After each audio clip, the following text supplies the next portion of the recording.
Fuad Pleret ini adalah seorang PKI yang mengaku ulama. Akan saya laporkan, akan saya tuntut secara hukum. Assalamualaikum warahmatullahi wabarakatuh. Di video kali ini kita akan membahas tentang Gus Fuad kembali, di mana Gus Fuad ini di-framing, dinarasikan sebagai seorang PKI, yakni Partai Komunis Indonesia, yang di negara kita ini adalah dilarang. Nah, jadi benar ya teman-teman semua, bahwasannya si Fuad Pleret ini adalah seorang PKI yang mengaku ulama seperti itu. Walaupun konteksnya di luar yaitu adalah bercanda, tapi di sini dia sendiri yang bilang bahwa dia adalah seorang PKI, si Fuad Pleret botak ini. Narasi ini atau framing ini muncul dikarenakan memang ada satu konten daripada video Gus Fuad yang menyentil atau yang menyebutkan kalimat PKI, yakni sebuah video yang pada dasarnya hanya sekedar video candaan. Nah, saya kan nggak mau, karena saya lihat kiai-kiai di dekat-dekat saya, meskipun bukan guru saya, itu kok dekaden banget gitu.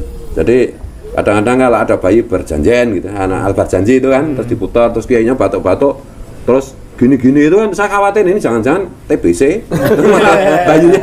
Jadi nggak keren sama sekali kiai itu. Saya nggak mau. Tapi meskipun menolak untuk tidak mau, ya kerjaan saya, hobi saya ngaji terus. Bahkan ya seumur-umur ngaji lah. Tapi semakin lama perlawanan mengenai saya tidak mau jadi kiai, bagi saya kiai itu dekaden lah, nggak keren, nggak ada peran sosial apapun. Nah, setelah itu ateis, pindah agama waktu mulai SMA mahasiswa. Nah, ketemu Ki Hamam Ja'far Pabilan. Ketemu saya dengan teman-teman PKI saya gitu. Nah, kelompok komunis kladestani. Salaman gitu. Ah, kalau ini bukan PKI ini kiai. Atau ada teman bilang ini cucunya Kiai Sang itu. Wah, langsung dipeluk kan. Karena memang bapaknya itu santrinya dan dia memang saudara juga. Kayaknya Gus penjenengan itu enggak mau jadi kiai ya. Lihat Hamam, kiai keren. Lalu dia tunjukkan telepon sama Pak Harto. Oh gitu. Iya Pak Harto. Jadi dia itu berani gitu.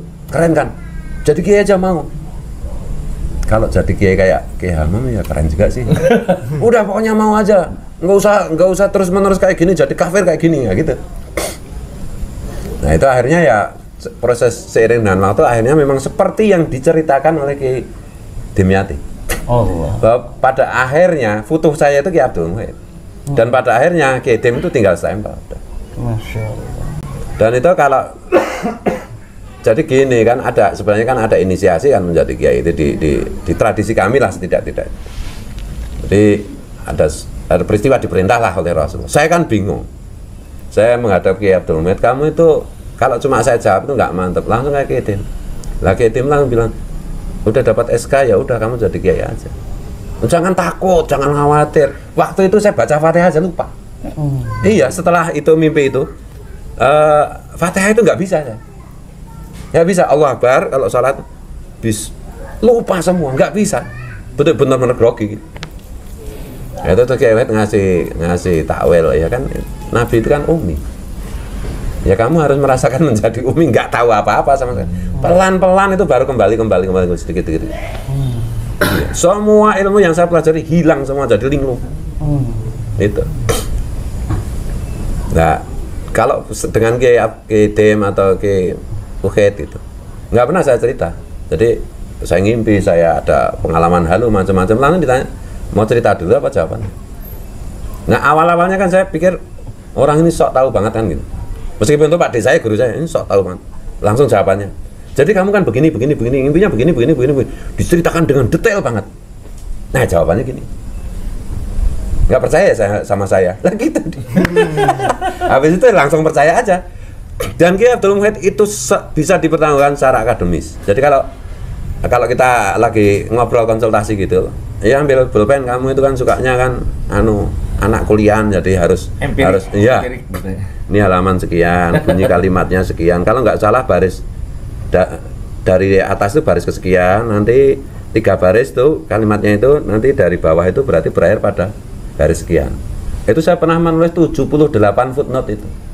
Kemudian saya pergi ke toko kitab, ini coba pinjam kitab ini.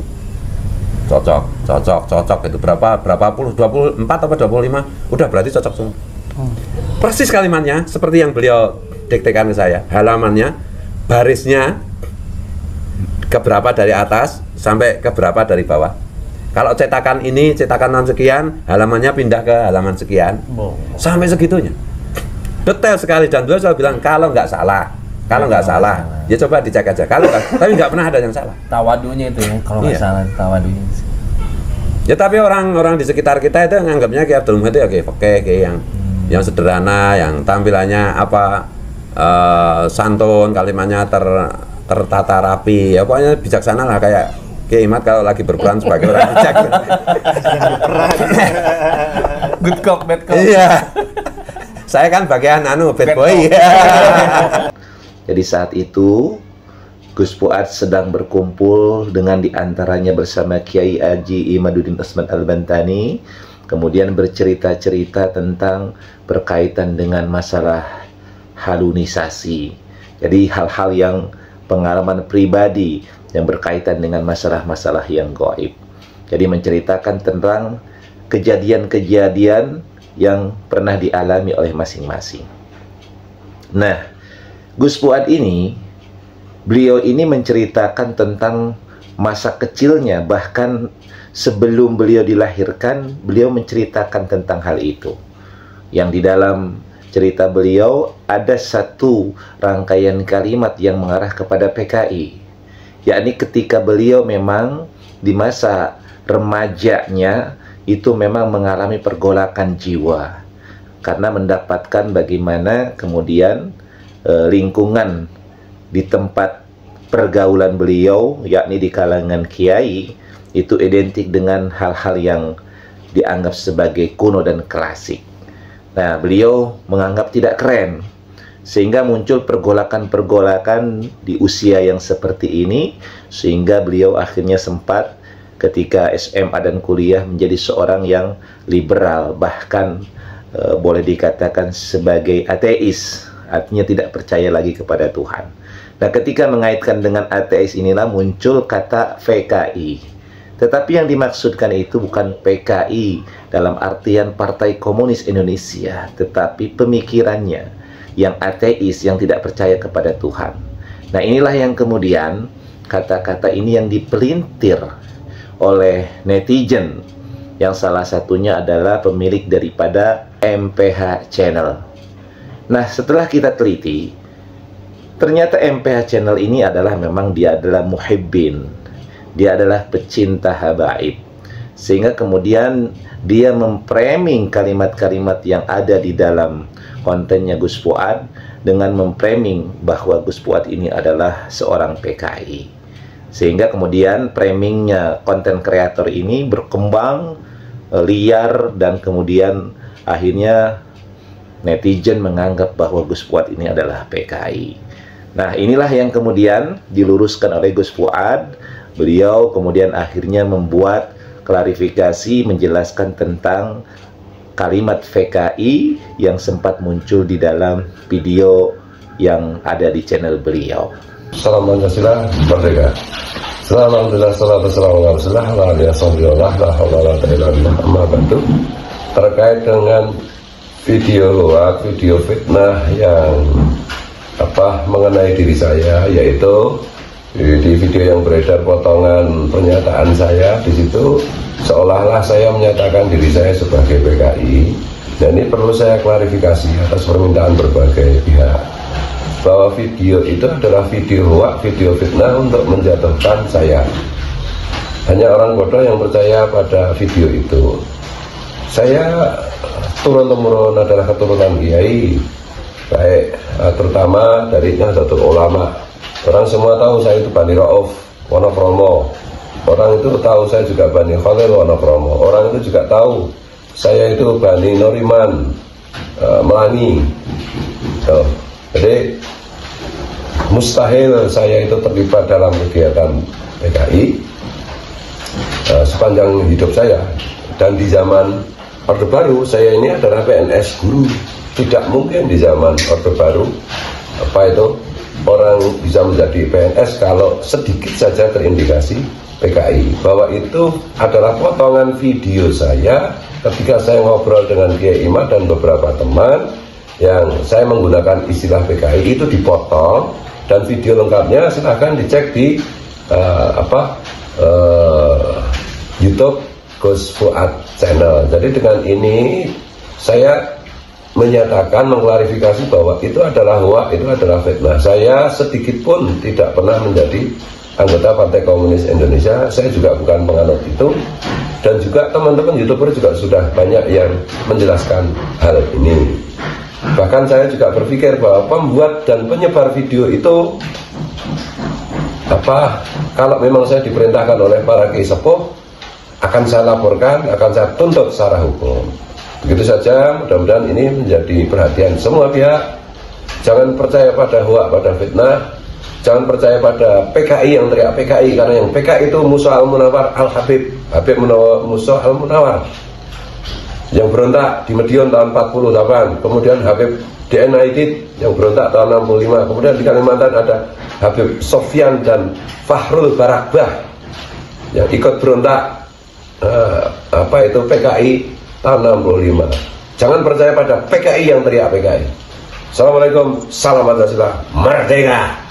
Maka dari sini kita bisa melihat bahwa, bisa menganalisa bahwa yang pertama, kita jangan kemudian mengkonsumsi mentah-mentah pemberitaan-pemberitaan yang ada, apalagi menonton hanya sepenggal-sepenggal saja dari sebuah tayangan video. Maka untuk para netizen, alangkah lebih bijaknya kalau menonton itu dari awal sampai akhir agar tidak gagal paham. Biasanya kalau orang nonton setengah-setengah atau cuplikan-cuplikan saja, bisa saja narasi-narasi itu kemudian berbeda dengan apa yang dimaksudkan oleh pembuat video itu sendiri. Nah, ini belajar untuk para netizen, bahwa jangan kemudian menonton sebuah video di satu channel kemudian hanya separuh, setengah-setengahnya, tetapi berusahalah kemudian menonton secara full. Dan kemudian yang berikutnya, berusahalah untuk mencari sumber utamanya, sumber pertama dari video itu, agar kemudian kita bisa memahami apa yang terucap, apa yang terlihat, maupun apa yang menjadi konteks daripada pembicaraan itu. Lalu yang berikutnya adalah bahwa memang konten kreator ini mencari berita-berita yang dianggap menarik. Jadi dalam dunia digital ini, dalam dunia YouTube ini, memang kita butuh adalah konten-konten yang menarik. Mudah-mudahan klarifikasi Gus Fuad ini itu merupakan clean and clear terhadap Gus Fuad, bahwa yang dimaksudkan PKI bukan beliau adalah anggota Partai Komunis Indonesia, tetapi beliau menisbatkan kepada pencarian jati diri beliau ketika remaja, ketika menjadi pemuda, yakni bahwa beliau sempat tenggelam di dalam liberalisme dan ateisme, yang ketika ateisme itu kemudian disamakan atau lebih mudah dipahami adalah dengan pengungkapkan dengan kata PKI. Tetapi beliau bukan anggota PKI dan sama sekali tidak pernah terlibat dalam kegiatan-kegiatan Partai Komunis Indonesia. Tapi yang dimaksud adalah pemikiran-pemikiran yang ateisnya. Nah, itu yang kemudian yang harus dipahami oleh kita. Ya, mudah-mudahan video ini bisa memberikan manfaat. Wallahu muwaffiq ila aqwamit thoriq. Assalamualaikum warahmatullahi wabarakatuh.